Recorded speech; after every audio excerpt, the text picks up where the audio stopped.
I never canceled this meeting or changed it to virtual only. There were a lot of different committees that did that, I understand. And then the governor closed the building for her people. So sorry for all the confusion. And those of you at home, hopefully we've got a way for us to track whether or not you have questions, and we'll get to you if we can. If for some reason we overlook you, text the ranking Democrat, myself, or the vice chair, and we'll make sure that we get your questions answered. We're going to go ahead and start with bill introductions. Does anyone have a bill introduction today? Okay, I have one bill introduction. It is RS 21, or it's 21 RS 0004, and this is relating to the High Performance Incentive Fund and the Workforce Training Program. It's one of the bills we passed last year that didn't make it. Without objection, I'll go ahead and enter that bill. I'm going to go ahead and open the hearing for HB 2066, and we'll start with Charles Reimer, reviser, to get an input on what the bill is. Thanks. Thank you, Chairman, members of the committee. The committee may recall this is a bill that was around last year. House Bill 2506 was passed by the House Chamber as amended. There was also a Senate version, Senate Bill 366, which was amended in the Senate committee with more extensive reporting requirements. That was a major difference. So if you'll turn with me to the bill, this is an amendment to a currently existing statute that pertains only to military service members. This statute is extensively changed by this bill. The first part of the bill are some definitions. And if you look at page 1, there's a definition for applicant. That's an important definition. Applicant is a term that's referred to frequently in the bill. Note that there is an exemption for law enforcement officers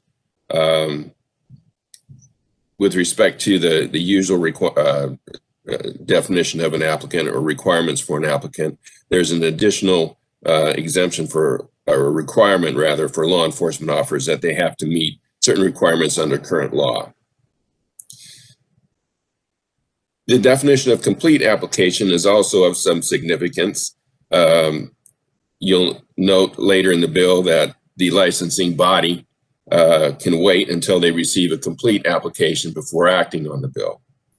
The one important part of that definition is that a complete application does not necessarily include the criminal background report from the KBI. So even if the licensing body has not yet received the criminal background report. Can you hold on just 1 second? Committee members, if you do not have a copy of the bill, you can go to the Kansas Legislature website and type in HB 2066 and pull it up so you can follow along. And I apologize that we don't have all of this in front of you. We're still, fluid is the word, I guess we're saying, but we're still fluid in here and trying to figure all this out. As we go through today's meeting, you'll also receive emails from Cindy Harris as to some of the testimony, so you can follow along with that. So look for those emails, and we'll try to get it more streamlined in the future. But kansaslegislature.org and HB 2066. Thank you. Sorry, Charles. No problem, Chairman. Thank you for that. So turning again to page 1 of the bill, just going through the definitions. We have a definition of licensing body there in lines 25 through 28. That's the same definition under current law. Basically, it would apply to any official agency board that issues licenses, certifications, permits, or other authorizations for work here in Kansas. The definition of military service member, note that it means a current member of the services or a former member with an honorable discharge. Now, there's a distinction between this definition of military service member, because the act, you'll see, or the bill rather, does not allow for discretion in most cases with respect to an application from a military service member as defined. The wording is shall. However, if you turn to page 6, line 4 of the bill, you'll see that there's a slightly different provision with respect to service members who have been discharged under less than honorable conditions or with a general discharge under honorable conditions. So in that circumstance, the wording is may, so it's discretionary. The definition of military spouse means a spouse of an individual who is currently in active service. And then we have a definition of private certification that is important because it's one of the basis for granting a license under the bill. That's a private organization that grants recognition to an individual who meets certain qualifications and standards. So the first part of the substantive part of the bill is subsection B there on page 2, line 4. And basically that just provides that upon submission of a complete application, the licensing body is to issue the applicant the credentials so they can practice their occupation. And then we have distinctions based on the credentials issued and the type of experience or certification that the applicant has. So if an applicant holds a current license under another jurisdiction, and that's a jurisdiction of the United States, a state, district, or territory of the United States, if they hold a current license, they are to receive a license, registration, or certification if they, first of all, if they qualify under current applicable Kansas endorsement, reinstatement, or reciprocity provisions. So if an applicant from another state qualifies under current law, reciprocity provisions, as many of the licensing bodies have, then that's what applies. If they do not qualify under current reciprocity or other provisions, then they are to receive a license under certain conditions. And the first one is that they hold the license from the jurisdiction, from the other jurisdiction. The licensing body determines that it authorizes a similar scope of practice as those credentials issued by the licensing body of this state. Or the applicant holds a certification issued by the other state for practicing the occupation, but this state requires a license, and the licensing body determines that the certification requirements certify a similar scope of practice as the licensing requirements established by this state. So a couple of things to note about that. That's an important paragraph. First of all, you note that similar scope of practice is not defined in the bill. So it is going to be up to the licensing body to determine what similar scope of practice means, and ultimately a court of law if that determination is challenged. Secondly, you'll note that there is an important caveat to the similar scope of practice standard, and that is that with respect to the State Board of Healing Arts, they may use a substantially equivalent standard. So there is a different standard that may be applied by the State Board of Healing Arts. Turning to page 3, we have a list of requirements that must be met for an applicant who holds a license or certification from another state to be granted a permit, a credential in Kansas by a Kansas licensing body under this bill. The first one is that they cannot have committed any bad acts, can have been censured or disciplined. That's in paragraph B, line 3 on page 3. Second item is that they cannot have been disciplined or any unresolved complaints, things of that nature. That is under paragraph C of page 3.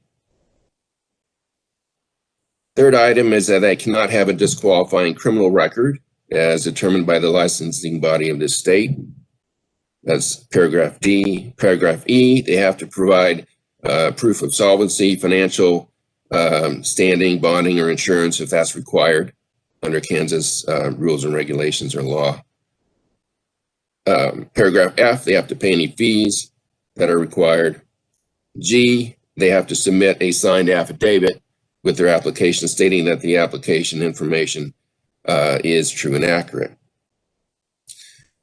So upon receiving a complete application, the licensing body shall issue the license, registration, and certification within 15 days from the date a complete application was submitted for military service members or military spouses. There's a different time frame if you're not a military service member or military spouse. In that event, the licensing body has 45 days from the date a complete application was submitted to issue the credential. These credentials are issued on a probationary basis. They can be revoked if the licensing body determines that any information provided in the application is found to be false.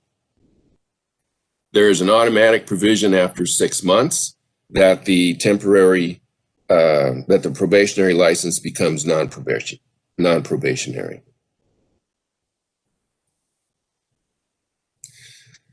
There is a sort of an exception, an additional requirement if an applicant has not been in the active practice of their occupation. And again, we're referring to applicants who have government credentials from another jurisdiction, a license, certification, or a permit. They have not been in active practice during the 2 years preceding the application. In that case, the licensing body may require them to complete additional testing, training, monitoring, or continuing education. A second basis for the issuance of a Kansas credential is work experience. So that's laid out in subsection E on page 4, lines 8 and subsequent. Under that provision, an applicant can receive an occupational license, registration, and certification based on their work experience, and there are some conditions. They have to work in a state that does not use an occupational license, registration, or certification to regulate their particular occupation, but Kansas does. They have to have worked for at least 3 years in the occupation during the 4 years immediately preceding their application. And they have to satisfy the requirements that I just outlined of subsection C, 2B through G. So all those requirements need to be satisfied as well. Subsection F, line 19 on page 4, provides the third basis for issuance of Kansas credentials, and that is based upon private certification. So again, the requirement is that the applicant holds a private certification, worked in a state that does not use an occupational license or government certification to regulate the occupation, but Kansas does. The applicant worked for at least 2 years in the occupation. They have to hold a current and valid private certification, and they have to be in good standing by the organization that issued the private certification. And then again, they have to satisfy the requirements of subsection C, 2B through G, the same requirements that I mentioned for individuals who hold a license or certification or permit from another jurisdiction. The bottom of page 4 is a provision that indicates that applicants who receive their licenses are subject to the same rights and obligations as Kansas licensees. if their license is revoked in the jurisdiction that from where they obtained that license or certification, it's automatically revoked in Kansas. Turning the page to page 5 of the bill, these provisions apply in the case that the licensing body determines that the applicant's license or certification or work experience is not a similar scope of practice to that of the equivalent Kansas credential. And there are provisions for temporary permits so that the applicant can gain training or education or meet other specific requirements so that they can become credentialed here in Kansas. The first subsection H applies to non-resident military spouses or non-resident military service members. In that, if an applicant is a military person, the licensing body shall issue paragraph I, the temporary permit, so it's not discretionary.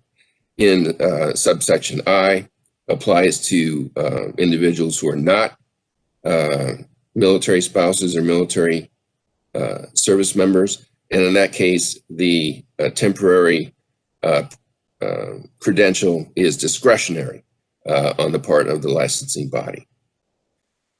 Subsection J, line 30 on page 5, pertains to individuals who are applying on the basis of a private certification or work experience. In that event, it is not discretionary. Again, the applicant shall be issued a temporary permit. Now, there are exceptions, in the event that the licensing body determines that the public health and safety, would be threatened. So there are those exceptions. There's a limitation on the type of training requirements in subsection K on the bottom of page 5, line 41. So the licensing body here in Kansas cannot require extensive or training requirements that wouldn't be additional to the training that the applicant already has. Turning to page 6 of the bill, there is a telehealth provision. This is new to the bill. This was not in the bills last year. This provides that first of all, the State Board of Healing Arts can issue a waiver to an out-of-state physician to practice telemedicine in Kansas. The board has 15 days from receipt of a complete application to do so. There are a number of requirements there, A and B, lines 16 and 18 on page 6 of the bill. First, you have to submit the fee in a complete application.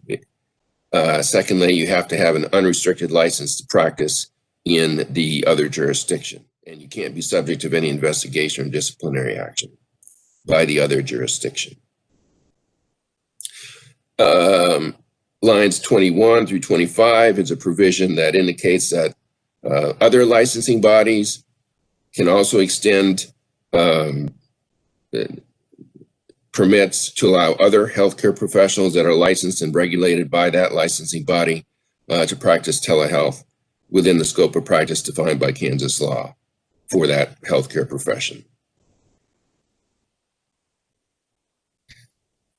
Lines 26 through 29 just provides that physicians practicing telemedicine are to conduct an appropriate assessment and evaluation of the patient and make documentation of that. Lines 30 through 32 of page 6 again provides that nothing in the telehealth, telemedicine provision here will supersede or otherwise affect provisions of a couple of statutes there, and those deal with restrictions on abortion. Lines 33 through 37 provide that any person who receives a telemedicine waiver is subject to all rules and regulations pertaining to the practice of that profession here in Kansas. And specifically, it's considered a licensee for the purposes of the Professional Practice Acts administered by the State Board of Healing Arts. So that provides jurisdiction for Kansas licensing bodies to regulate individuals who are doing that. There's a definition of telemedicine in lines 38 through 40. And that then completes the telehealth, telemedicine portion of the bill. Subsection N, way at the bottom of page 6, just is a provision that indicates that nothing in the bill is to conflict with federal law, or multi-state compact, or other provisions that would permit an applicant to receive a license. So in other words, the bill is not to be more restrictive in any event. And also that the bill is not going to require issuance of a license in the event that the licensing body determines that granting the application will endanger the health and safety of the public. Subsection O on page 7 is a new provision that deals with an emergency situation. And I note that this is an emergency, a state of emergency declared by the legislature specifically. So if a state of emergency is declared by the legislature, a licensing body can grant temporary emergency licenses to practice and also can prohibit any unlicensed person from practicing. Subsection P on page 7 is also a new provision for this year's bill that provides licensing bodies can develop and provide electronic credentials to persons that they regulate. Subsection Q just gives rule and regulation authority to the licensing bodies to implement the bill. Subsection R on page 7 exempts attorneys from the provisions of the bill, and that is because attorneys are regulated by the Supreme Court. Subsection S at the bottom of page 7 is the provision I referenced earlier, specific to the State Board of Healing Arts, that provides that their standard for determining whether to grant a license or certification is substantially equivalent, not scope of practice. Beginning at the bottom of page 7, we have a list of the licensing bodies that are covered under the bill. Middle of page 8, lines 25 through 27, we have a provision that proceedings are to be conducted under CAPA and also under the KJRA. Subsection V on page 8 begins the reporting requirement, and this indicates that commencing July 1st, 2021, the licensing bodies are to submit certain information to the Director of Legislative Research, and then the Director of Legislative Research prepares a report for the legislature. There is a short list of the type of information that will be in the report, starting at the bottom of page 8, number of applications received, number of applications granted, applications denied, average time between receipt of the application and completion, average time between receipt of a complete application and issuance of the credential, and identification of applications submitted are to be done within that were not made within the time limitations pursuant to this section, and the reason for failure to meet the time limitations. Finally, we have a provision that protects the confidentiality of applicants with respect to these reporting requirements. The bill, if enacted, would take effect July 1st, 2021, and that is what the bill does.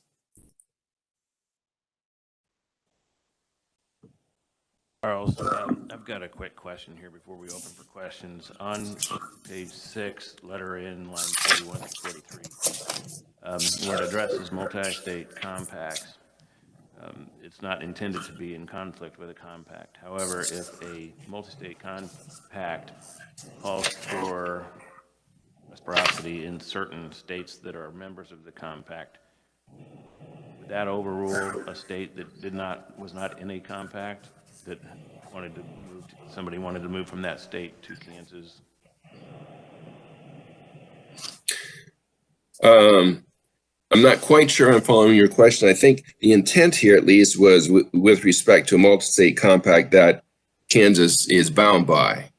So to the extent that Kansas, under that multi-state compact, is bound to do something, then this bill would not be intended to apply in conflict with that requirement. So if a multi-state compact stated that could not allow transfer licenses from states not in the compact, would that take precedence over our new law here? I believe the way it's currently drafted, yes, it would be construed not to be in conflict with that multi-state compact requirement. We wouldn't be able to accept that person, or we would be able to accept that person? If the multi-state compact would govern. Okay, thank you. Committee, are there any questions?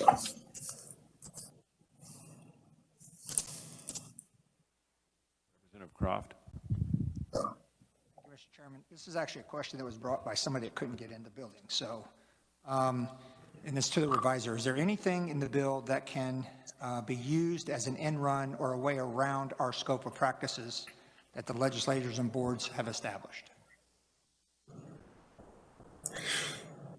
So in response to that, under the provisions of the bill, first we look at current law.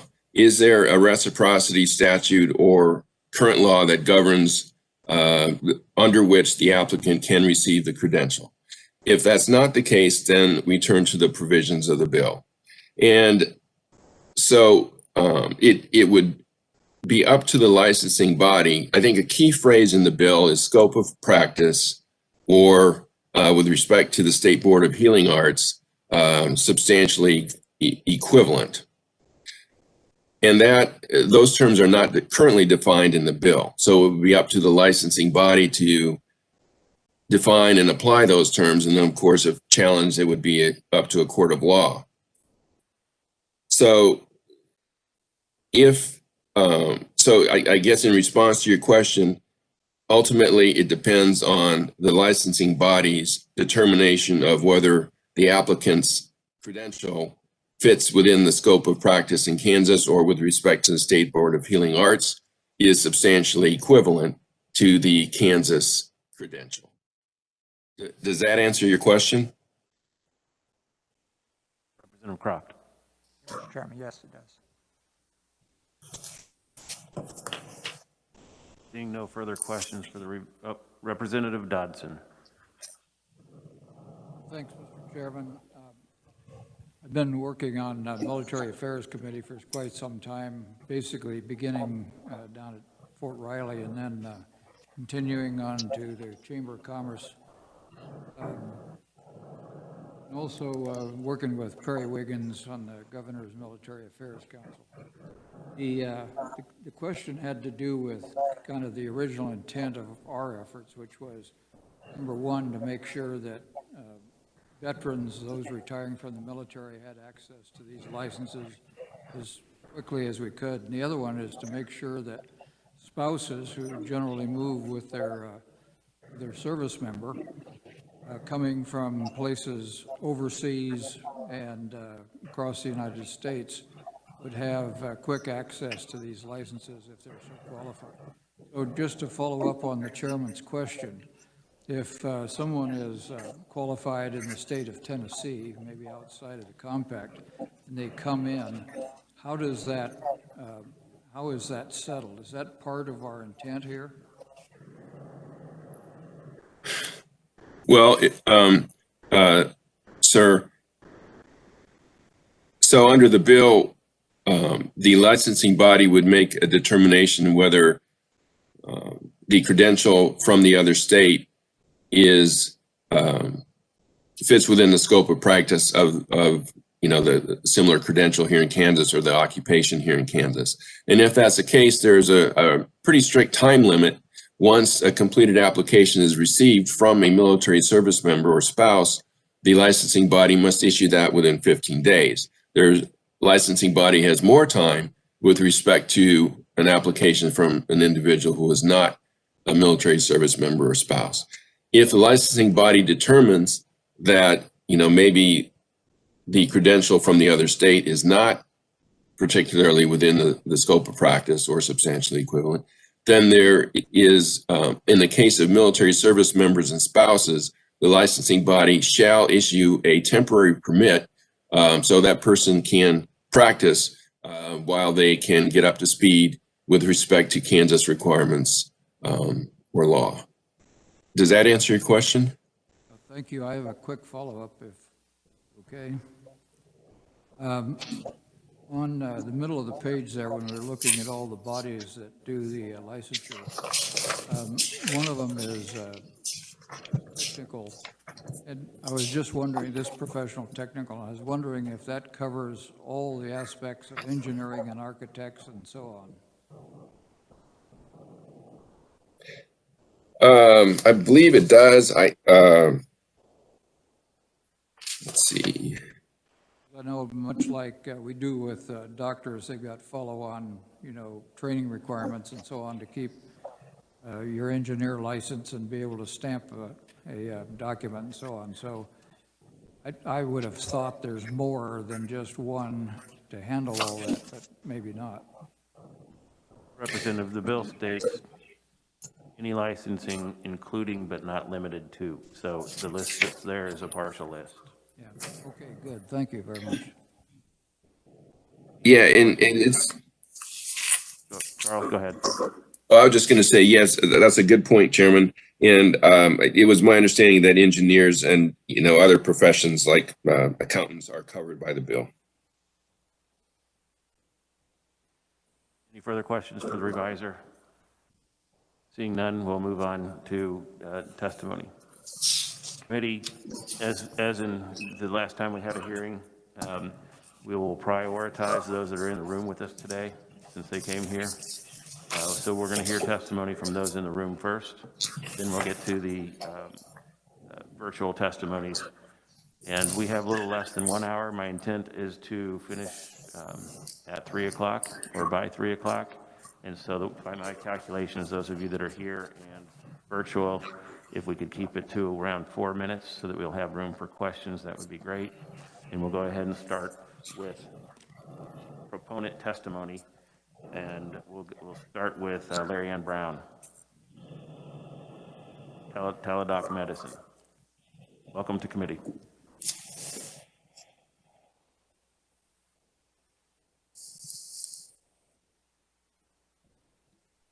Mr. Chairman and members of the committee. I am Larry Ann Brown. I'm here today on behalf of Teledoc Health. We are here in philosophical support and the intent and direction, but we might have some suggestions with certain provisions of Section M, which has to deal with the telemedicine portion. Teledoc Health is the world's largest telehealth company. We have more than 2,400 employees, and we deliver care in 175 countries and in more than 40 languages. Partner with employees, hospitals, and health systems, and more than 50 health plans in all 50 states, including DC. Teledoc Health serves more than 40% of the Fortune 500 companies, as well as thousands of small businesses, labor unions, and public sector employees, which offer Teledoc Health's virtual health service to their employees. We're very much supportive of advancing any type of telemedicine technology and opportunities in Kansas. And in fact, Teledoc Health has been very active in Kansas legislature for several years, including the original Telemedicine Act that we passed, I believe, in 2018. We're very interested and happy to be a part of evolving telehealth in Kansas, and we simply just request that the committee allow us to continue to take a look at Section M and be a part of the conversation of advancing this legislation. And with that, I would be happy to stand for any questions.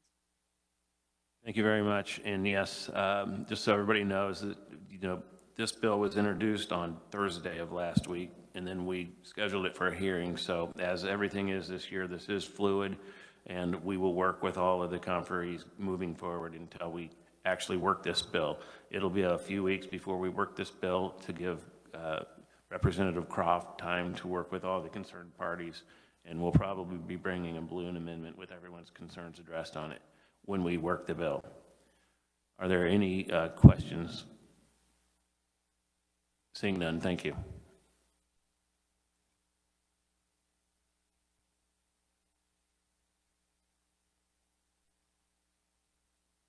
Is Courtney Icorn here?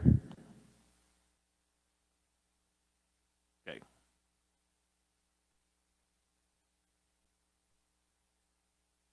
Larry Carnes?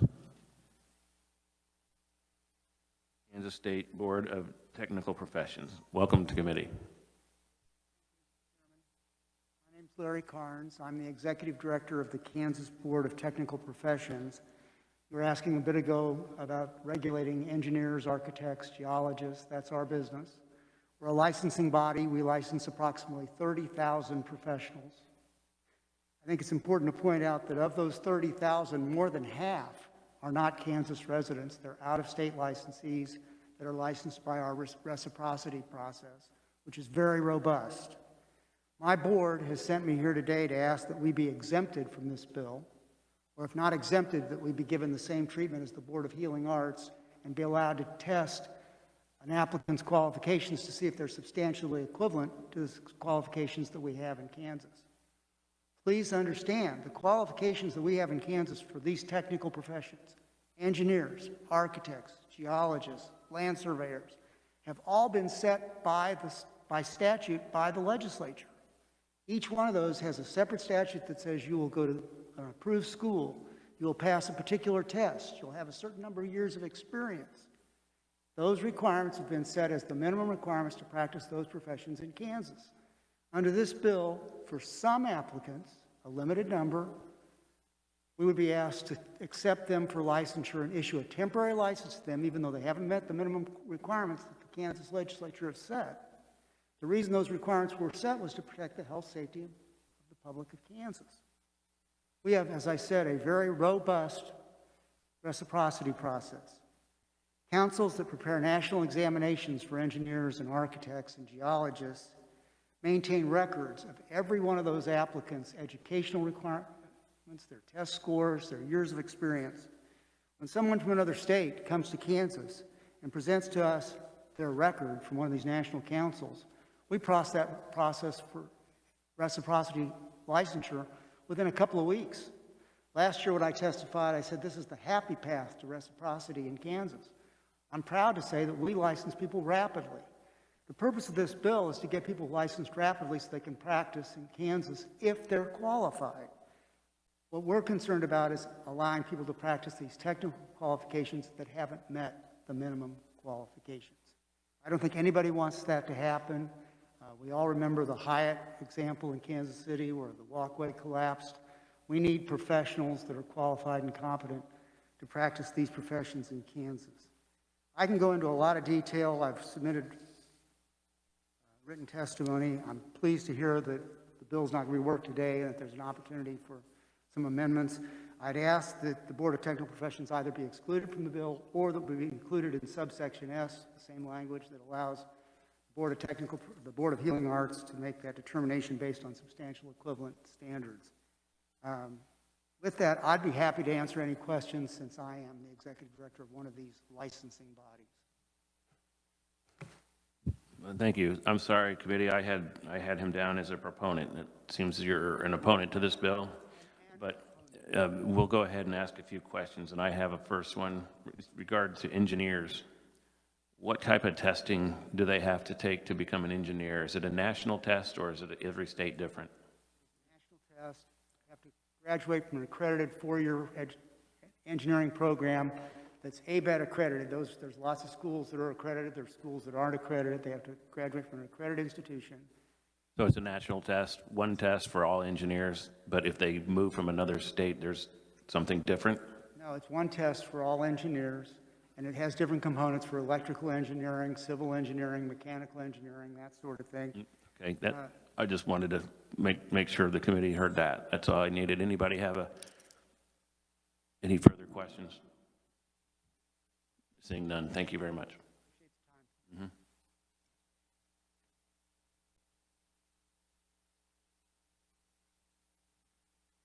I'm not showing any other proponents that are here. Is there? Oh.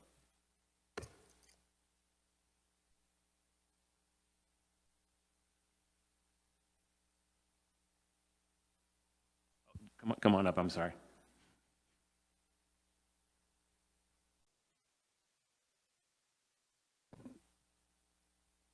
Hi, I'm Elizabeth Patton. I'm the State Director for Americans for Prosperity, Kansas. I'll step back, that sounded loud to me. There might have been some confusion. Courtney Eichhorn is one of our activists, and I helped her also submit her written testimony.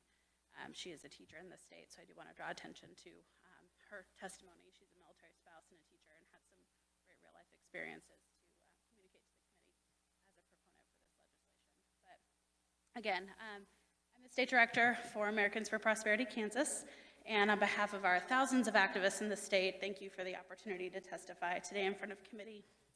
I know we have a lot of conferees today, but I have a few key points I'd like to make about this bill.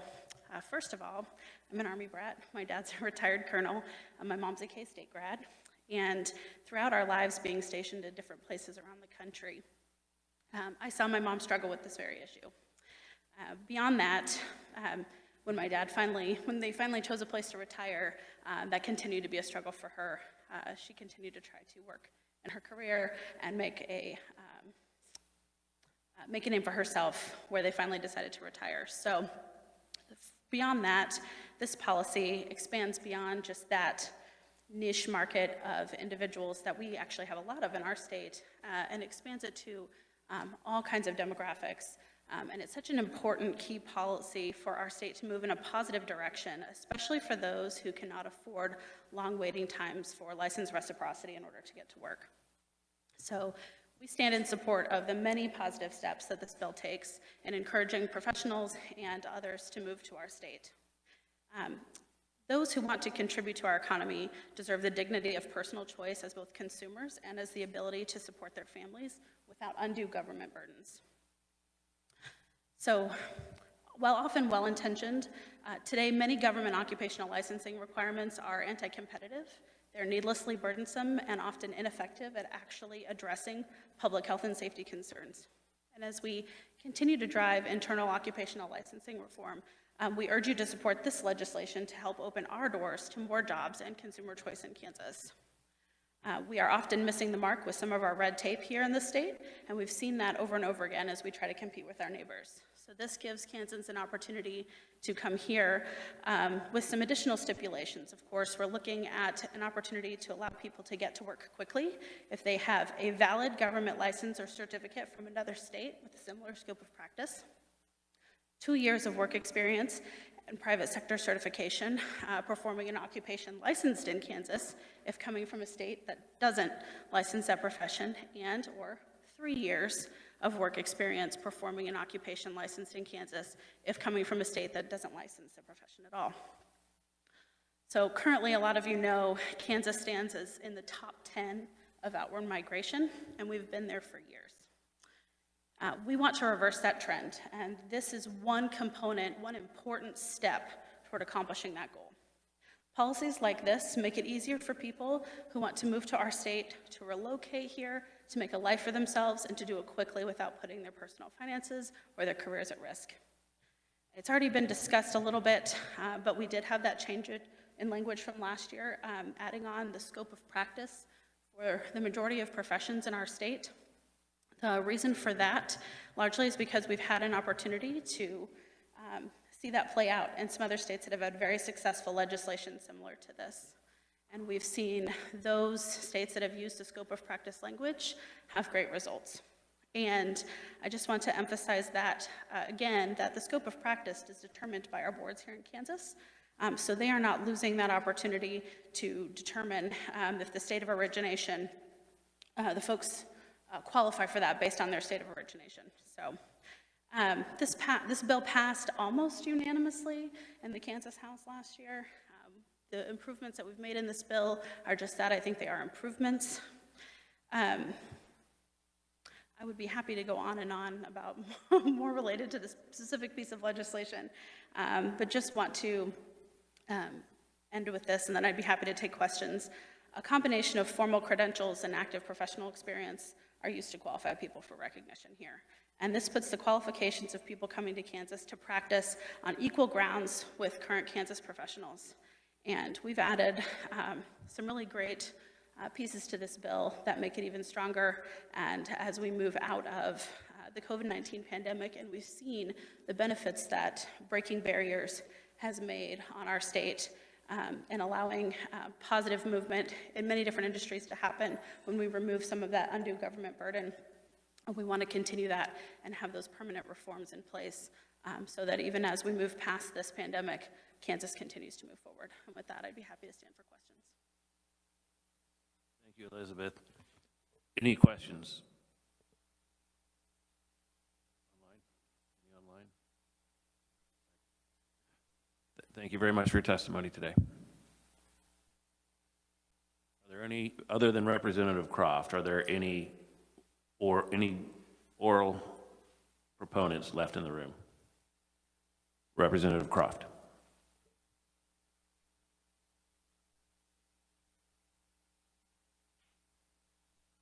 Thank you, Mr. Chair. 30 seconds. Thank you all for the opportunity again to talk to you about this bill. And Mr. Chairman, thanks for only giving me 2 minutes this year instead of the 1 minute I got last year. Thanks for the confidence you placed in this whole group to put this thing together. House Bill 2066 is about developing our workforce. There's no doubt about that. But it's about licensed working professionals moving into the state of Kansas. That's where some of this is different than the compacts that are out there. We know last year we heard a lot of testimony about how, from Brookings Institute, how talent is a key to workforce development. And for us, workforce development is a key to growing our economy, and we just have to remember that. As was just mentioned, we are in the top 10 of states of outbound migration. So that's what part of this is about, is to fix that problem. Some of you remember from last year in my testimony, I talked about this being personal. My wife went through this as we moved around to the military, had difficulty, and ended up, now she just had a great degree with no years of experience because we couldn't get it. I watched my daughter go through the same thing 20 years later. And you think, well, maybe we've solved that because we did pass a bill 5 years ago. This whole summer I spent trying to help a veteran, or not, I'm sorry, not a veteran, a military member at Fort Leavenworth whose wife is in Texas, was told if she came up here, she would have to do some more education because they were looking at not scope of practice, but looking at a substantially equivalent. But then she's had to wait for that education, and it's not been offered for almost a year now. So for the next 3 years, this soldier will be living without his family in Texas because she wasn't going to give up her business to move here. And that's the problem we're trying to solve here. This bill was, as I mentioned, was preceded by a bill in 2015 that was not widely implemented. And it was specifically focused on the military members, the spouses, and the veterans. So when we started doing this bill last year, as many of you remember, we were talking about expanding this since we've been testing it for 5 years. The bill, we worked at it very hard, and we, as was mentioned, we did pass it 123-2 out of the House. It did pass out of the Senate Commerce Committee, and then just got hung up with getting above the line in time before COVID struck. So here we are again, and I'm sure this is not unusual. This year, we did, as was mentioned, we have a few changes. The first one is the scope of practice. And I'm going to explain why we did that. But first off, the reason the definition was left open was because we're trying to give the boards maximum flexibility. We recognize that one size does not fit all, and that we wanted to make sure that those boards had the tools they needed to do what they needed to do. If that is a problem, I'm gladly to put that in there. I just don't see how we put a one size fits all. Now, in looking at the last year's bill, we had substantially equivalent, which ended up focusing more on training and education than including the workforce or the work experience. And that's why we changed the scope of practice and looking at the military study. So the Department of Defense did a study that ended in March, and they published that study. And in there, they say, the study shows how substantially equivalent language can delay applications, perpetuate arbitrary standards and cause duplicate fees. And it's these kind of comparisons that are inevitably subjective and which they recommend using scope of practice language. They don't define it either, but leave it to the states to define scope of practice, which is why we did that. We used that because that was the core function to this. To just kind of give an example of that, so military member, we'll just use that one as an example, moves here, wife's in cosmetology, or you can flip it around, he's in cosmetology, I don't care. The point is, when you look at the substantially equivalent, they're looking at the training and the experience, and they end up having to do more training. Just like I just described with that military member, it wasn't cosmetology, but it's the same thing.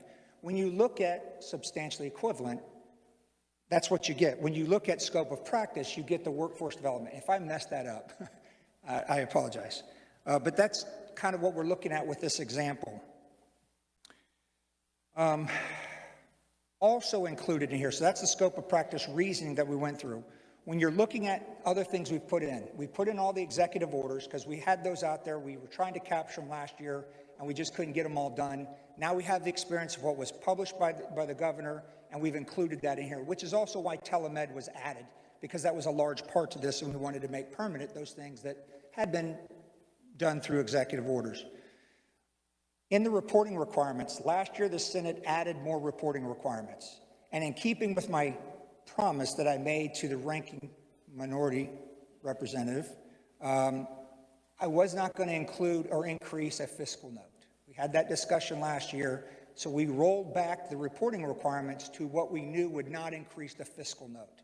So that's why we're at that reporting requirement. It's still sufficient. It still gets us what we want. And so that's why the reporting requirements are the way they are. In the end, the boards have an out. Also, you heard earlier about concerns about, somebody that doesn't qualify. The boards have an out. It's a pressure relief valve that we placed in here that says if the board determines that somebody is unsafe for the state of Kansas to operate, then they do not have to issue that license, period. It's there. They have an out. So that, I just wanted to make sure you knew that was there because it was portrayed that it wasn't. At the end of the day, there's some things that this one doesn't do. This one does not exempt anybody except, as I was mentioning earlier, lawyers. But that's just because they're not under our purview. Nobody's exempt from this. We understand that we're trying to work with everybody and do a delicate balance here. What this doesn't do is it doesn't cause Kansas boards or Kansas to change its scope of practice and how we want people to operate. If somebody comes here and they were doing something more in their state, doesn't mean they get to do more here in this state. They get to operate within the purview of what the boards and what the legislative body authorizes. This also does not create new licenses. It does not create it where you have a license in another state and want to come here and operate, and we say, no, you don't get to now all of a sudden have a new license here because of this. This is not doing that. This is operating within what we already have approved. I know I'm running over my 2 minutes time, but I guess it's a different kind of time. Look, I want to thank you all for all the work that's gone into this. We've had over 60 hours of negotiating time on this. It's going to continue to grow, and I recognize that. But I want to take just a moment to thank everybody that's back here that's been so helpful, and the folks up here that have been so helpful in developing this language and building where we've been going with this. It is a delicate balance. I want to avoid unintended consequences, though. So if there's something out there you see that we may have missed, bring it up, because we don't want to have to come back and revisit this because we have a major problem. Mr. Chairman, I am optimistic that we've made the necessary changes to stay safe and recognize our health and safety, and also understanding we're trying to move fast in a very uncertain time. So with that, Mr. Chairman, thank you. Thank you, Representative, for all your work you did on this bill. I saw what you went through last year, and I was amazed that you wanted to do it again, but feel free to come down to my office and I'll slam my door on your hand a few times and see if you want to do it. Any questions for Representative Croft? Okay, seeing none. No further oral proponents. We'll move to the online proponents. Andrew Wiens, are you out there with the Wichita changes? Yes, can you hear me? See me? I hear you. All right. Thanks, Mr. Chairman. Yeah, I'm Andrew Wiens, Vice President of Government Relations for the Wichita Regional Chamber of Commerce. Appreciate the time today. Just wanted to say that we stand in strong support of House Bill number 2066. And want to let you know that our legislative agenda survey, which we sent to our members this fall, showed strong support for occupational licensing reciprocity legislation, and supported this last year as well. I won't go into a lot of detail about what the bill does, as you've already received quite the briefing from several folks on that, but I do want to reiterate a couple of points. The Governor's Military Council, which I think was mentioned by Representative Dotson earlier, has had conversations on this issue in the past. I think this bill will make some improvements to our current statutes on the military side of this reciprocity policy, and it should help public awareness as well as enforcement. I think applying the policy more broadly will lead to better awareness, and more consistent application will occur as the policy is implemented more frequently by boards and commissions. So excited about that. This was at least briefly alluded to earlier as well, but the military, or at least branches of the military, are also now evaluating state licensing policies for future basing decisions. So I think this makes this bill all the more important going forward. Kind of moving on to the concept of the policy here, I would like to do a little thought experiment. As you review this legislation, I would like to encourage you to think of your own experience in traveling to other states back when we all used to do that. You or maybe another Kansan traveling with you may have received a manicure or a haircut from a cosmetologist, consulted with a pharmacist about filling a prescription, driven over a bridge designed by an engineer, talked with a nurse or a doctor about an ailment, slept in a building designed by an architect, and maybe even purchased property with the help of a real estate agent. And I'd like to suggest to you that consumers already behave as if occupational licensing regulations are adequate in all states. In the situations I cited above, you are most likely not wondering if the licensing regime of the state you were in at the time was different from Kansas's regime or regulations. You knew the professional was licensed or registered or certified or trained, received the benefits of the work, and moved on with your day. So I think that's important to consider. And then, as Representative Croft so eloquently mentioned, House Bill 2066 helps address a workforce development and talent attraction issue. 2020 was a tough year, first because of the 737 MAX production suspension, particularly in Wichita, but in all parts of the state. And then obviously the far-reaching pandemic and the economic recession caused by that didn't help the workforce situation. However, we're poised to recover, and we're on the path. Businesses, if they're not struggling already, will soon be hard-pressed to find qualified, trained, and educated workers. And I think this bill will help remove barriers to finding employees for these businesses. So I'd like to encourage you to keep that in mind. And then higher level, this is a growth issue. I'm confident that members of the legislature and this committee on both sides want Kansas to grow, and I think this bill will help accomplish this. The Kauffman Foundation, in a report from a few years ago, stated that differences in state licensing requirements can make it difficult for entrepreneurs and workers to find opportunities and jobs, creating stale labor markets and underemployment. Mutual recognition of other state licenses would improve worker mobility and thereby boost economic dynamism. We all want to import educated and trained workers rather than exporting them to other states. So let's make it easier for qualified workers from other states to move to Kansas and immediately join our labor force with all the economic growth and tax and fee revenues that come along with that. Mr. Chairman, I think I'll leave it there. With this in mind and the testimony I just provided, the Wichita Chamber stands in strong support of House Bill 2066. Thank you.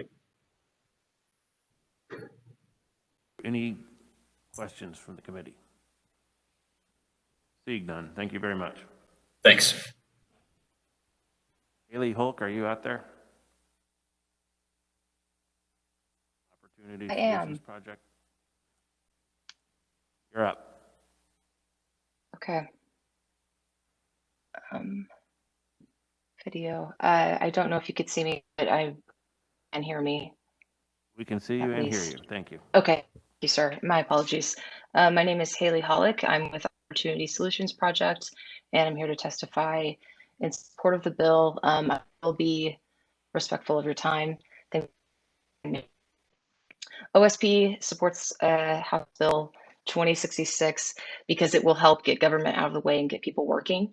I won't be redundant. I won't repeat what's already been said, but I do want to point out that HB 2066 is an important step for Kansas because even though it isn't a magic bullet, it is helpful in facilitating important parts of the American dream. Just getting government out of the way, helping people to be able to move more easily, increase their income, and just pursue better opportunity. One part of the bill that I do want to focus on that I don't think has been spoken much about yet is the reporting requirement. I think that it's important to note that since Kansas has already passed some important occupational reforms for military families, to get to the point where it's on the verge of passing this bill, it can look at how this bill is implemented and how reform is working in Kansas, and then build off of it in the future and see how it can help even more people find work in Kansas, and how it can affect interstate migration. Well, I would also like to point out that 7 states have already passed licensing recognition policies, and HB 2066 will help Kansas stay competitive with other states that have passed similar policies like Arizona, Missouri, and Iowa. Momentum will continue to grow for reform in 2021, and this is just another way for Kansas to stay competitive. So that's all I have prepared, and thanks for your time. Thank you very much for your testimony. Committee, any questions? Seeing none. Thank you very much. We'll move on.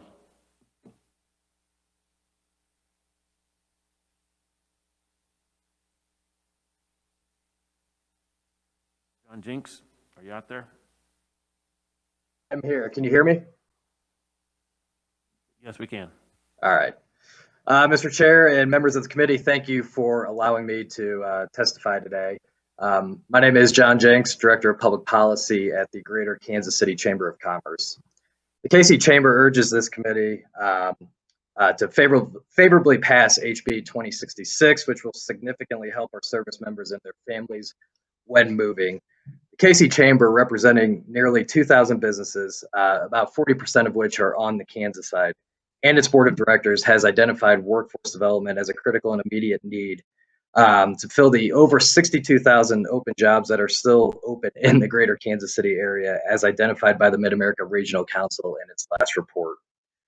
Despite the major impact that the coronavirus and its closures have had on businesses and on the economy, there are still thousands of jobs available, as I just said. And as the economy continues to recover and the workforce ages and retires, more jobs will be opening, making workforce development all the more important. This bill is also important to the Kansas City area because we have over 6,000 residents in Fort Leavenworth, which is in the Kansas City MSA. And we also have a good number of families and spouses moving to the fort and the Kansas City area yearly. The Chamber believes this bill will provide more workers for the Kansas City area and provide families, just quite frankly, an easier time at moving and adjusting. With workforce development as a priority for the Kansas City Chamber, we instituted, and I think most folks on this committee know, we instituted our Workforce Development Initiative back in January of 2018. The initiative is led by 60 of the top employers from the Kansas City area, educators, the Kauffman Foundation, and workforce intermediaries. Our Workforce Development Committee believes that licensing reciprocity is good policy and will help alleviate workforce strains seen throughout greater Kansas City. Additionally, the KC Chamber's Military Affairs Committee, which is composed of top employers and veterans from these organizations and businesses, has tasked the Chamber to advocate for expanded licensing reciprocity for service members and their spouses. The Chamber believes that making professional licenses reciprocal and more streamlined between states, as other states have done, including our neighbors to the east in Missouri, Kansas can remove a needless barrier to workforce preparedness businesses and workers alike would support. The Chamber encourages this committee to favorably pass HB 2066 with a favorable recommendation. Thank you, and I'm happy to answer questions at the appropriate time. John, and I, for one, am appreciative of all the work that your workforce development team has done, and we look forward to working with you on that in the future, and working through other solutions for Kansas and Kansas Absolutely. businesses. Are there any questions? Seeing none. Thank you very much, sir. Thank you.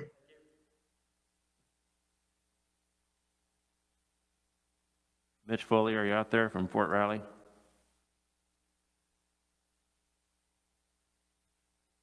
I am, sir. We can hear you. Yes, sir. As you can see in the testimony I provided, Fort Riley strongly supports House Bill 2066.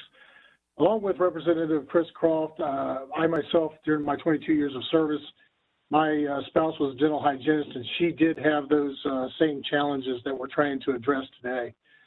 Along with John Jinks, I remember in Fort Leavenworth just 2 years ago, there were 8 licensed teachers that were working or living on the installation that were actually working in Missouri because of the licensing procedures. And I think it's, you know, hard for us as a military-wise, my spouse having to travel when it could have worked right there on post.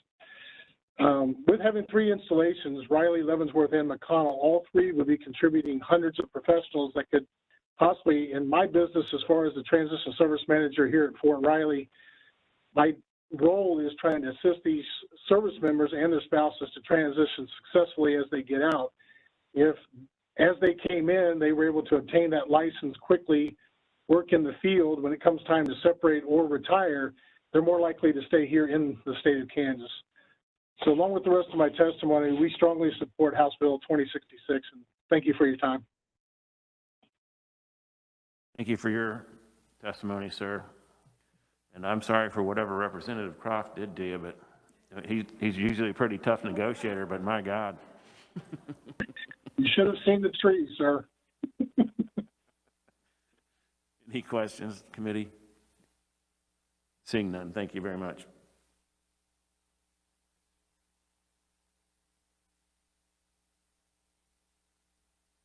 Wendy Doyle, are you out there?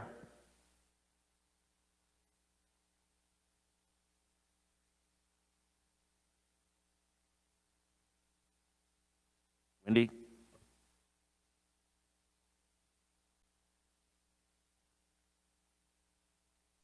Okay, we're going to go ahead and skip her for now. We'll come back to her if she shows up. I'm seeing no more proponents for this bill today.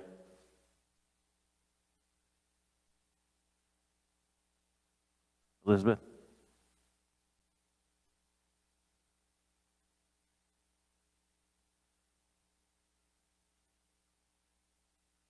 Michael Foley? Okay. We'll move on to the opponents. Terry Humphries.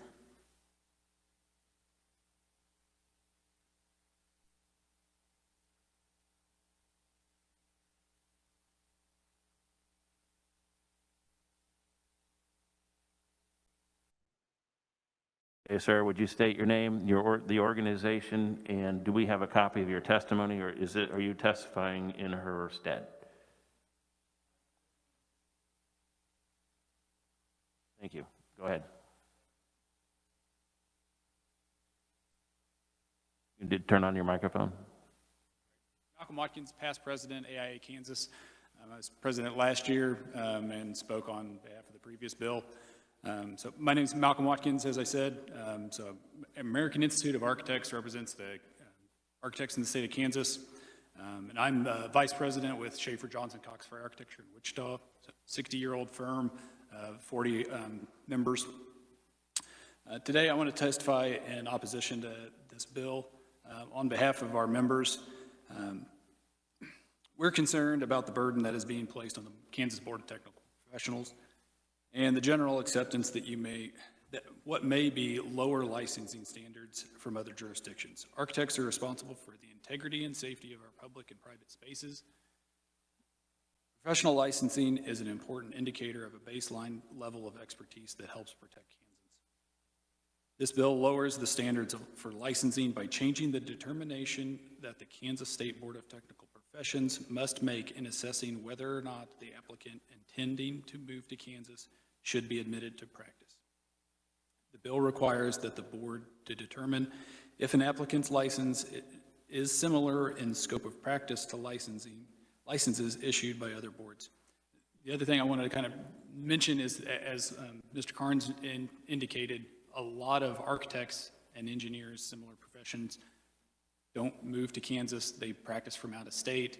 So this bill could actually make them getting a license easier than people that live here. If the board determines the license held by an applicant who is non-resident, past or present military service member, or the spouse of a current service member is not similar in scope, the board shall nevertheless issue a temporary license, and the applicant is then allowed to fully practice while completing any needed requirements for licensure in Kansas. There's, in our profession, you could be using this temporary license, complete a project, a school, a hospital, then you never complete that during that term of your, to complete and get your full license, but yet we're left with a building that could result in risk and to the lives of Kansans. Additionally, any out-of-state applicant that does not have a license, registration, or certification, but is instead applying with work experience or private certification shall be granted a temporary license while they complete the additional testing, training, or education. This lower standard for licensing exception applies to any applicant who has ever been in the military or an applicant who does not have license to practice the profession in another state. This proposed policy creates a danger to the public by allowing an unqualified licensee to practice. Our opposition to the HB 2066 can be remedied by including the Kansas State Board of Technical Professions in the provision, subsection S on page 7, for the Board of Healing Arts. So we were involved heavily with the negotiations on the bill last year, and so we would like to have that same benefit administered as well. This policy provision is critical to protect the public from unqualified practitioners in Kansas and should be extended to the Board of Technical Professions. Architects are responsible for the design of public institutions such as schools, hospitals, and other publicly used structures. Our state looks to fully reopen. We must ensure the public health standards are met in designing modifications, expansions, and developments of all institutions. As I said, we just respectfully request that this bill be amended to add the Kansas State Board of Technical Professions with the Board of Healing Arts in the provisions of section 1, subsection S on page 7. Take any questions. Okay, thank you for your testimony. I see a question from Representative Hoffman. Thank you, Mr. Chairman. So what test or qualifications does a Kansas architect have above an architect from Oklahoma? In what way are you asking? They take the same test, right? That is true. The national licensing test is the same. There are other different requirements. In particular, the difference between Oklahoma is they are not required to have a degree from an accredited institution. So their educational experience would not be equivalent necessarily, depending on what institution they got their degree from. So the buildings are falling down in Oklahoma? I know. I'm just okay. Thank you, Mr. Chairman.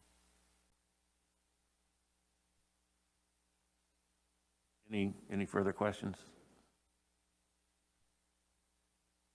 Seeing none, thank you very much for your time today, sir. We'll move on to I'm not seeing any other opponents. Moving on to the neutral, we'll start with Rochelle Colombo.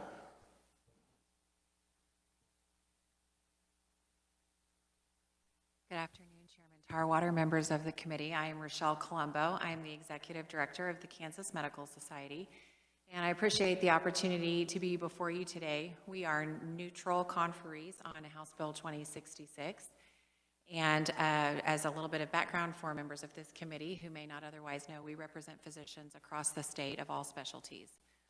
As a bit of background, I think the most important thing I could tell you is that this bill has not passed.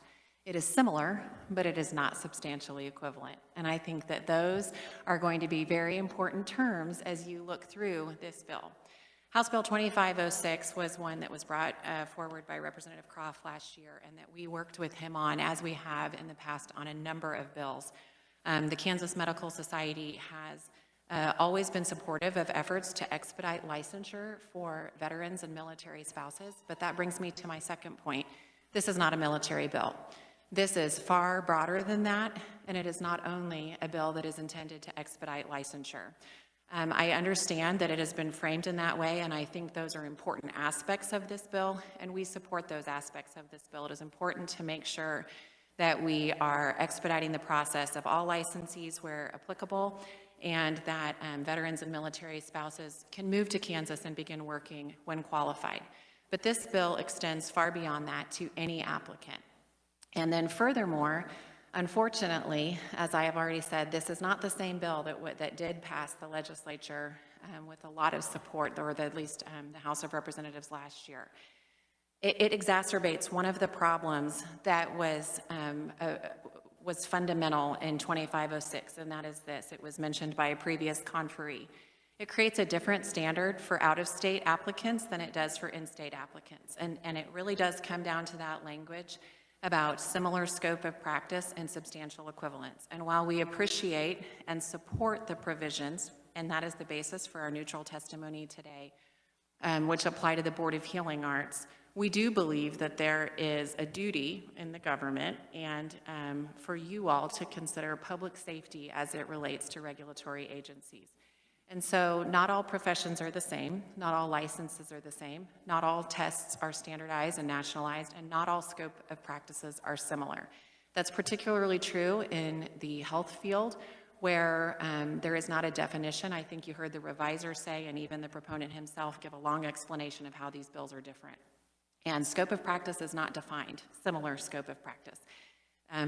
Those of you who are on the Health Committee and have that privilege know that that is one of the major aspects of the work that this body does, which is to protect state sovereignty and to determine what we and this body, you all, believe is in the best interest of protecting the health and safety of Kansans. That may differ than from your counterparts in other states. And if we cede this ability to regulate on a state level, not only, while that may look like an economic barrier today, it also means you cannot restrict the practice of any individual based on what you believe is in their best interest, because you've ceded that authority to a state with a similar scope. Is that state California? Is that state New York? Are their scopes similar? How do they compare? What I would tell you is that will lead to a lot of litigation for those licensing agencies who have to then, they have the burden of determining what actually that similar scope is. It's going to be a problem for them to do so, and the end result will be that the citizens of Kansas will not be appropriately protected and regulated in their health and safety. At the very least, we believe that all healthcare professions ought to be regulated with the language that's included pertaining to the Board of Healing Arts, which requires a substantial equivalent. Last year's bill applied that across the board. This is, I believe, the most significant difference between House Bill 2506 and House Bill 2066. That change from a requirement of substantial equivalence to this scope of practice language. And if it's not really that different, then I would ask the question why we need to change it. Because if the goal of this bill is to expedite licensure and to open our borders and to ensure that more folks can come in here and practice under an appropriate but not burdensome regulatory environment, then let's make sure that we have the appropriate level, not too much, but not too little. And I'm afraid that House Bill 2066 goes a little too far in the opposite direction. Now, I would also tell you that we worked, and I believe that the proponent of the bill would tell you the same. We had a very good working relationship with the proponent. We support the intent of the bill, and we want to make sure that this is functional without undermining public safety. And we will stand ready to do that again. We do appreciate and support the language as it pertains to the Board of Healing Arts, but we don't believe that it goes far enough and that the bill ought to look at the public safety of all occupational licensure. So with that, I will stand for questions. Thank you. Thank you, committee. Any questions? Representative Miller.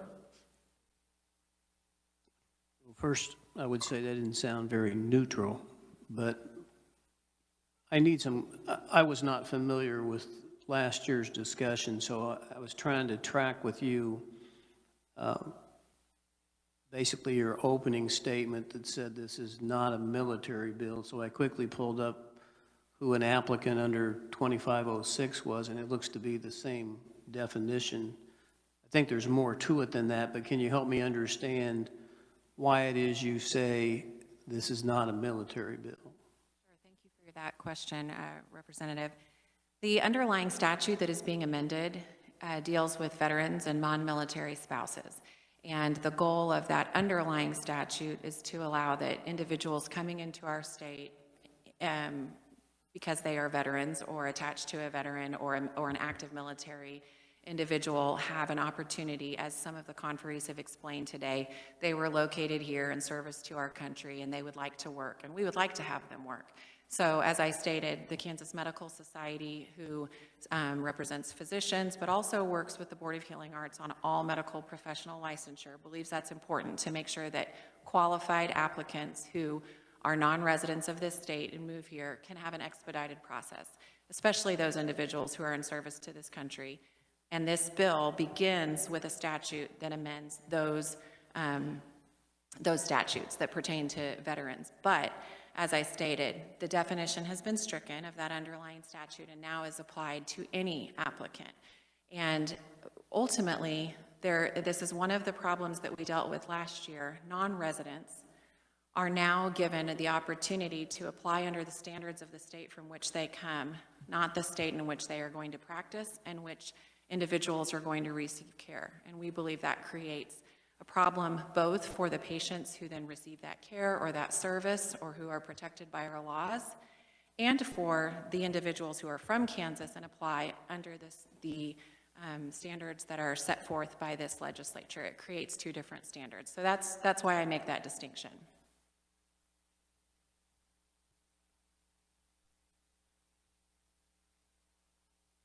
And again, I'm confused. I think we may be talking about two different points, and that may be why I'm confused, but applicant in the bill last year, at least as it was amended, it says it's an individual who is a military spouse, military service member, or an individual who has established or intends to establish residency in this state. That's the non-military part. Yes, and that broad application, so yes, it references a military member and their spouse, or any applicant who is seeking residency in Kansas. So it is more broadly applied than the military. My point is, and this is, I'm confused about the point you were making because it appears that both last year's bill and this year's bill extends beyond military. That is correct. And I know you weren't, I know you weren't on the House committee last year, but that is not a new point. Both last year's bill and this year's bill extended beyond just the military. That is not a change in terms of application between 2506 and 2066. All right. I'm sorry for that confusion. I don't want to take time on it, but when we get a moment, I want to get back to the proponent of the bill to find out why it extends beyond the military. Or we can do it now. Representative, I believe that was the intent of this bill, was to make it so that other individuals other than military could do the same thing as military as long as they didn't jump the line.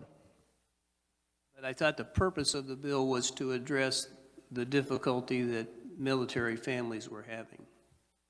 That was the purpose of the underlying statute, but the purpose of this bill is to expand that to regular individuals that are licensed in other states, to allow them to freely move to Kansas and operate their business without having to jump through too many hoops. Trying to remove barriers to get people to move into Kansas instead of out. I'll continue to try to learn. Thank you. Yep, okay. Representative Probst. Thank you, Mr. Chair. I have a question about, so if I understand what you're saying right, we could create a situation where it's harder for somebody who received their education and training in Kansas to get licensed than for somebody coming out of state. Is that right? I think the best answer that I could provide to that is those licenses will not have the same privileges. That this is the purpose of the work of the Health and Human Services Committee of both bodies. You all determine the scope of practice for any healthcare provider. And then, training and education, and then licensure and regulatory oversight is a part of that. So if you are going to be a Kansas resident and seek licensure in that way, you're going to be restricted and/or given opportunities under a certain set of rules. But if you come from another state and you have a different set of rules that are deemed similar, but they're not exactly the same, my concern is that will invite litigation and will certainly create a lack of clarity, because there are distinctions among the states in a variety of professions, not just healthcare professions, but that's what I'm here to speak to, about what is believed and what is allowed under the law. And so an out-of-state resident who seeks licensure here and is given that under similar scope of practice could have differing privileges, or could argue that they will, and that is a significant point of my testimony today. I don't believe it's intended, but I believe it will result in a host of litigation about what the right of the licensee is under where they came from and what they believe they're entitled and how they're entitled to practice in this state, despite the laws that are passed by this state. Does that also hold the potential to create some confusion on the ground in the workplace or in a medical setting where there are different people employed in an office with different standards and trainings? I believe that it does. It will depend on whether those individuals are in an employed status and sign a contract and understand that they're limited by their employer, regardless of state law, but it introduces and doesn't answer those questions. Thank you. Okay, yeah, this is a work in progress, and I would think that anybody that would move into the state of Kansas would have to follow the state of Kansas laws, regardless of where they were licensed. We'll get to the bottom of that before we work this bill and have a better answer for you. Any further questions? Seeing none. Thanks so much. Thank you. Dr. Pauling, are you in the building? Welcome to committee.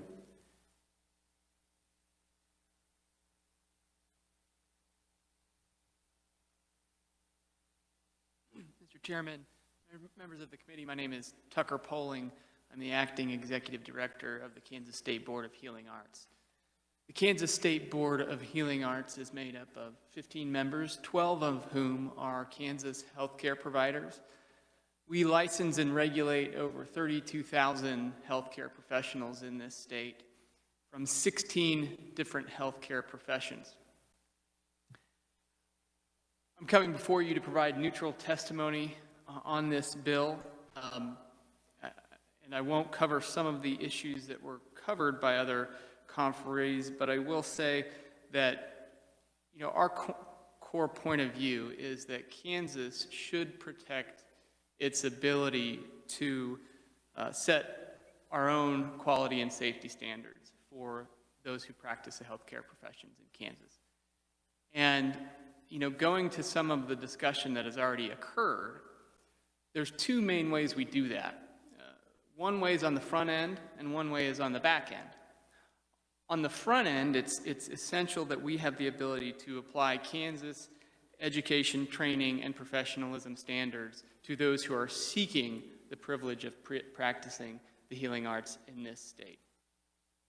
And then on the back end, that's about our ability to enforce our professional conduct laws, in our case, most generally, the healing arts. Something bad, for lack of a more precise term.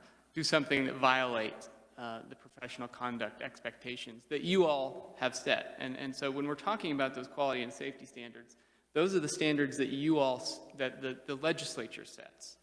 And my board does agree that we should protect our sovereignty in that respect.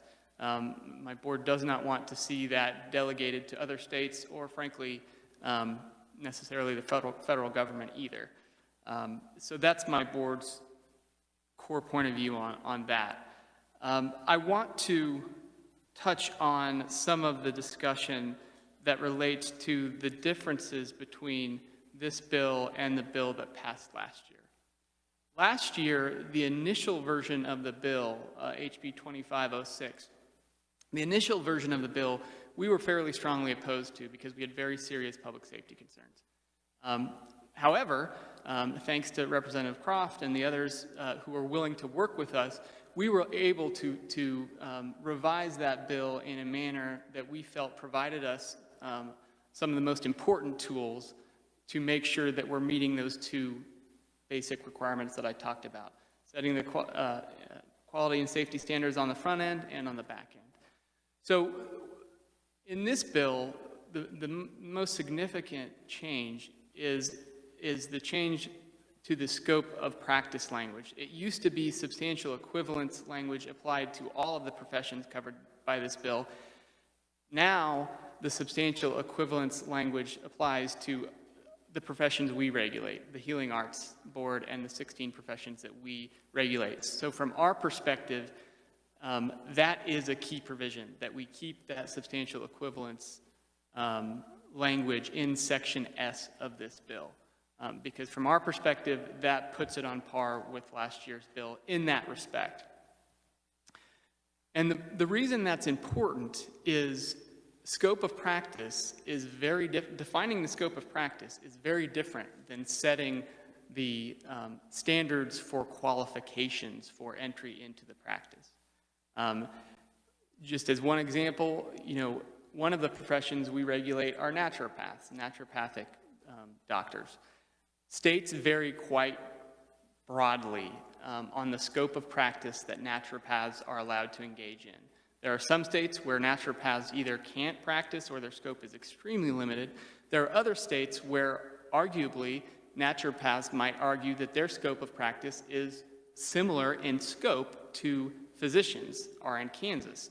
And so we want to ensure that somebody can't just come in and say, well, in this other state, my scope of practice is like a physician or like a physical therapist or whatever it may be, and then you, the Board of Healing Arts, even though your quality and safety standards for entry are much higher than that other state, you have to give me a license. And subsection S prevents that from happening, at least for the professions that we regulate. So we think that's very important to keep that in there. There was a question about compacts. Mr. Chair, I think you asked the question about compacts. I want to clarify that a little bit. At least the intent of that compact language is so that we do not run afoul of those compacts. Because, for example, the most important one for us right now is the Interstate Medical Licensure Compact. That's the fastest way to get a license as a physician. There are now over 30 states that participate in that. If you have a license from one of the participating states, all we need is basically a letter from that state and we can get you a license immediately. But there are some pretty stringent rules that we can't basically make an end run around that. So the intent is that it's an either or. If you qualify under the compact, you get the license. Or if you qualify under one of the provisions of this act, you get the license. That's the intent on that. So with that, I don't want to take any more of the committee's time, but I am here for questions. Thank you, and thank you for clearing that up. It makes a little bit more sense now. So what you're saying is, as far as the compacts go, nothing we do in this bill will interfere with how the current compact is working, right? That's my understanding. Okay. I've asked us to do an internal legal review, and at this point, we're pretty comfortable that this language is not going to cause us to run afoul of the compacts. I can't speak for Representative Croft, but I think the intent of everyone is the same. We don't want to run afoul of the compacts because that kind of defeats the purpose. Okay. Well, we've got about 2 weeks to work on it, and so I'm sure we're going to get a hold of it and firm things up pretty good before then. Any other questions? Representative Croft. Thank you, Mr. Chair. Just make sure I understand. So you're okay with the bill as it's currently written, as it applies to BOA? Yes, okay. Yes. Seeing no further questions, thank you very much. We've got two more. David Sofer with the Kansas Department of Commerce. Can everyone hear me? Yes, we can. Perfect. A lot of the points I was going to mention have been covered, so I'm not going to belabor them. I should have said David Sofer, Legislative and Policy Director at Department of Commerce. I want to clarify one thing. So for those that remember last year, the Department of Commerce was supportive of 2506. The only reason we are coming in as a neutral this year is there were some additions, as mentioned, on the telemed side. Commerce doesn't necessarily get involved in telemedicine, and so we were not necessarily comfortable with being able to state whether these are good ideas or not. We're having them currently being looked at in greater detail. So that's the only reason why we're neutral. But otherwise, 99% of what's in here, I know I can speak for and we're supportive of. The issue really is twofold, right? So number one, it's getting folks back to work and getting them the opportunities to work, whether their spouse moves here for a job, whether they've moved here. We've got to be able to take advantage of the opportunities that are available to us. And if there's an opportunity for someone that's got qualifications that are extremely close to what Kansas has, then they should be able to get to work towards meeting those guidelines to get 100% and get that ability to have a job and be able to provide for their family. And then on the flip side, we've got military spouses. One of the most important keys to what we want to be able to do is we want to be able to get those military folks that move here to Kansas to serve on our basis to stay here long term. Those are the types of people we want in our communities. We want to be able to provide them those opportunities. And certainly you're going to remember if you've had a very difficult time being able to get your job because your license isn't reciprocated.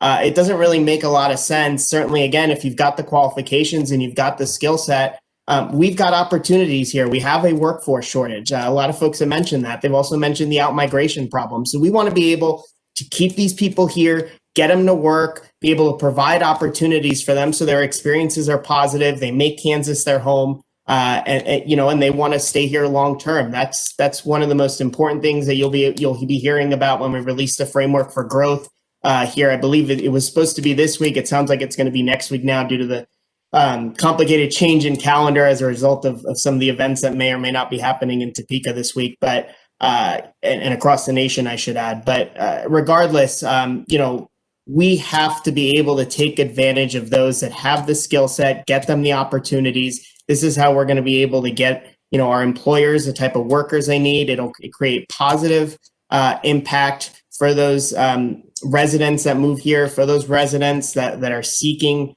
reciprocity to be able to work, to provide for their families. This is a positive bill.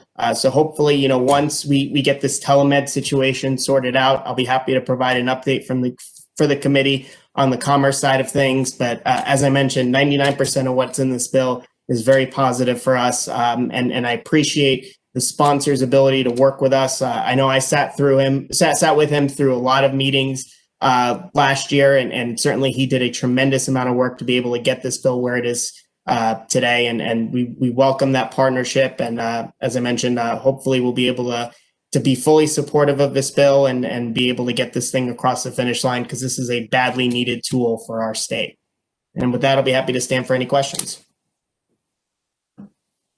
Any questions for the Department of Commerce? Mr. Sofer?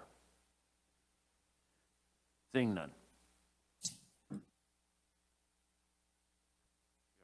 final conferee is Eric Wisner. And there was some question on whether or not he was going to be here or not. Eric Wisner, are you here? I am here virtually. Can you hear me? Yes. I'll be brief. Chairman Tarwater, members of the committee, on behalf of the Kansas Real Estate Commission, my name is Eric Wisner. I'm the executive director of the Real Estate Commission. We're presenting neutral testimony on substitute for House Bill 2066. KREC has the statutory responsibility to grant licenses to individuals who are qualified to transact real estate. One of those requirements in statute is for the applicant to submit a fingerprints to the KBI and the FBI in order for KREC to receive a criminal history report. As was mentioned in the reviser's statement, in the definition of complete application, it states that the application shall be deemed a complete application even if the licensing body has not received a criminal background report from the KBI. This specific provision is somewhat problematic for the Real Estate Commission. In 2019, we conducted, or applicants submitted 1,900 background checks, and approximately a little over 200 of those were not received from the KBI within 15 days of submission, which is the 15-day mark is critical because with respect to the bill, the licensing body has 15 days to basically issue the license, but in those cases, we wouldn't have the results back from the KBI, so we wouldn't really know if the individual had a disqualifying criminal record, as was mentioned earlier. That's one of the things in the bill that that the licensing entity could use to disqualify someone. And in many cases, people disclose on their application that they do have criminal records, but in 2019, there were 79 applications where the criminal history report came back that there was criminal history and the applicant did not disclose that. And what's more concerning in a number of instances, that there was actually a felony conviction. So really the Real Estate Commission doesn't really have any concerns with the bill. It's up to the legislature to determine what they need to do, other than the provision that says that a complete application does not include the results of the background check. And one other thing I would mention is I know that we frequently compare this to Arizona's law that's in place. I did talk to my counterpart in Arizona, and he did confirm that in Arizona, you are required to have the criminal history report back from their equivalent of the KBI in order for it to be considered a complete application. So I just wanted to mention that. And that's all I had, and I appreciate the opportunity to speak. And if you have any questions, I'd be happy to answer them for you. Okay, thank you. Representative Croft, did you have any conversations with the KBI on this? I know this came up last year. I forget, what the solution was to that. Can you opine on that? Thank you, Mr. Chair. So the thought last year was that recognizing that not all the pieces of the application will be done at the same time. So the first part being that you do the fingerprinting and all that stuff is initiated early while you're still waiting for things like education, transcripts, and other things. While that's going on, the KBI starts their process and is independent of this. So in most cases, the results are back well before the completed application is even turned in. And remember, the completed application is you have all the information that's available. That's how we talked about it. I'd be glad to talk to Eric and more and make sure we've covered this cleanly. Okay. Yeah. Any other questions? Okay. Seeing none, I'm told there might be one more conferee on the proponent side that we might have skipped over.